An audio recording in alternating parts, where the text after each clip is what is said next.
13 के 13 जजेस ने इलेक्शन कमीशन के फैसले को कालेदम करार दिया है। यानी तरीकाकार बदला है बाकी 5 जजों का, लेकिन उन्होंने ये कहा है कि इलेक्शन कमीशन ने जो फैसला किया है वो दुरुस्त फैसला नहीं था। सबने ये लिखा है।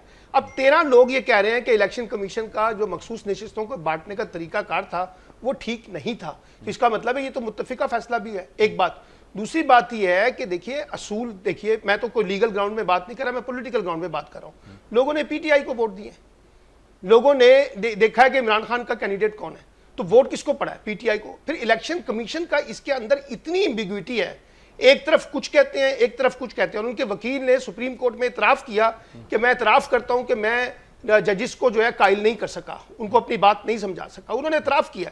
तो इसलिए अब इस फैसले को हुकूमत ने तो देखिए उस पर सियासत करनी है, क्योंकि वो जमात ये कहेगी कि जनाब ये फैसला गलत हुआ है। आप क्या समझते हैं कि कुछ तसादम होगा? कुछ लोगों का ख्याल है कि अगर आपने ज़हीन कादरी, मैं ये नहीं कहता किन ताकतों के दरमियान टकराव होगा, लेकिन अगर आपने इस फैसले पे अमल दरामद ना किया तो फिर आप सुप्रीम कोर्ट का और हुकूमत का और पार्लियामेंट के दरमियान एक टकराव पैदा कर रहे हैं और खुद पैदा कर रहे हैं, आप प्रोवोक कर रहे हैं इसको। अगर आप तस्लीम अब इस पे लोग सवाल करते हैं कि ना अदालतों की जो इंतखाब का तरीक़ेकार है उसको आईनी तौर पर असर नौ गौर करना चाहिए ना। किसने मना किया है? पार्लियामेंट को कोई रोकता है? पार्लियामेंट के पास ये पूरे इख्तियारात होते हैं ना, लेकिन आप तो अपनी मर्जी के जजेस लगाते हैं।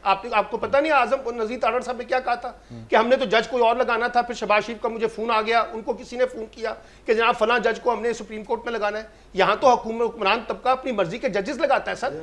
तो इसलिए ये भी समझने की कोशिश करें। और तीसरी बात देखिए, बात यह है कि अब मिसाल के तौर पर इस सिचुएशन के अंदर जो है आप एक महाजराई को क्रिएट करना चाहते हैं तो कीजिए, इनवाइट कीजिए और आप कीजिए, आप प्रोवोक कीजिए, उसमें कोई मसला नहीं।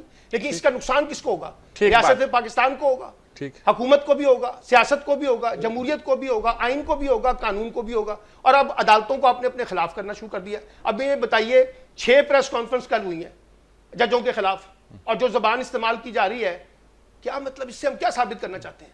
पहले हम पीटीआई के लोगों को कहते थे कि आप कुछ कह रहे हैं, अभी मुझे डर है कि पार्लियामेंट के अंदर क्या जबान इस्तेमाल होती है। सर करें ना, इसका अंदाजा नहीं है। इसका मतलब है कि आप तसादम चाहते हैं ना। हाँ, ठीक, आप फैसले के ऊपर मनोन अमल नहीं करना चाहते कि फैसला मेरे खिलाफ भी आ जाएगा, तब भी मुझे तो कानून की बालादस्ती के सामने सरेंडर करना पड़ेगा। ठीक बात।